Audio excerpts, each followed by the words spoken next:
dear friends and colleagues. Today I want to talk to you about what we should do when we are offered an assignment. Usually, the tendency is to accept the assignment the moment that somebody asks us to do it. Sometimes the decision is made in a hurry. We sometimes just go back to our calendar, check our schedule, and if we have those days open, we say yes. I think that we should slow down because there are a few things that we should do before we commit ourselves to an interpreting assignment. The first thing we have to do is we have to see who is going to be the client, who is hiring us. You have to determine whether or not you want to work with that client. You might want to work with them because you worked with them before and you like them. You might not want to work with them because you worked with them before and they proved to be very difficult. Or it's just because this is the kind of entity or individuals that you do not want to be professionally associated with. So if this is not somebody you want as a client, just please decline the assignment. Second, it's only after you went through this first phase that you move on to the next one, which is to check your availability. At that point, you get to your calendar and you see if you have those dates available, the dates of the event. So if the event is 3 days, you go and check in your calendar to see if you are open to work those 3 days for that conference. And that should be what most people only do. But that's not enough. You also have to see where the event will take place. Because if the venue is not in your hometown, you may have to travel. And then you have to factor in the travel time. Maybe 1 or 2 days before the event, maybe 1 or 2 days after the event also. So a 3-day event might end up being a 5 or 7 day event, and you have to check your calendar to see if you have all those dates available before you accept the assignment. Sometimes the assignment might be a remote assignment, and in that case, it's not enough to check the calendar to see if those dates are open. You have to check the time of the conference because depending on the location of the event and your geographic location at home, you might have to see if you are available the day before or the day after the event is scheduled, because with the time zone change, maybe you're going to be asked to start working on a date of the day before the event, or maybe you will have to work on the calendar date after the last date on the venue's schedule. This is very important. Also, you have to check the time because on remote work, you have to assess whether or not, based on the time of the day, you are going to be good to go and do the rendition. Sometimes the assignment turns out that it's at a time that you're available, but if it's late at night, check to see if you already had a full day of interpreting that day. If that case, I would suggest you should decline. On the other hand, maybe this will be too early and you have to check your schedule to see if you have already a commitment for a full day of interpreting during your regular working hours on that day. If that's the case, I suggest you also decline. So it is all these things we have to do before we can determine whether or not we are available to do the event. This is very important because if we are not, we should just decline the event, take the client, and tell them that you cannot do that work. The next thing we have to do, my friends, is that we have to check what the subject matter is.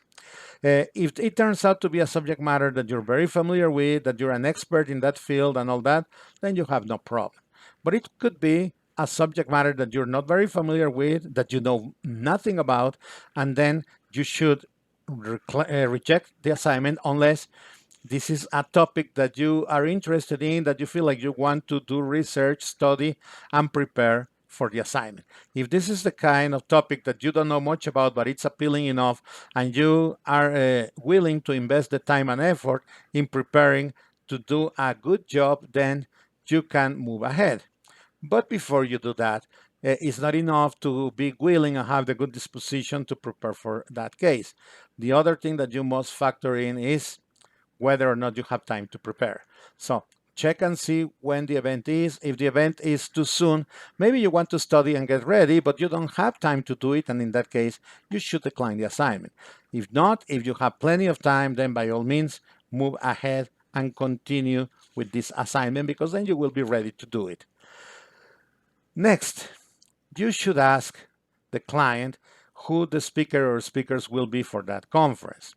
Because if you think that the speaker is too difficult because of how that person speaks, the accent, the vocabulary, the terminology, and all that, maybe you should consider declining that event. But on the other hand, you might think that the speaker is good, that the topic is good, but that maybe the speaker is not the kind of person that you want to interpret for. Or maybe it is not the speaker, maybe it is also the topic. So if we're talking about a subject matter or a speaker or speakers that you don't feel comfortable interpreting for, then you should also decline the assignment. Now, some people might say, well, then that's not being very professional because we're supposed to interpret anybody. It's not us that are speaking, it's not our ideas that have been projected, it's somebody else's. And that is true. But sometimes we might do a disservice to that speaker because if it's so repulsive to us to interpret for that individual, or if we are so uncomfortable talking about a specific subject, maybe we are better off just declining that assignment. This is probably a very important thing to take into account. And also, my friends, we should review and assess the work conditions of this event.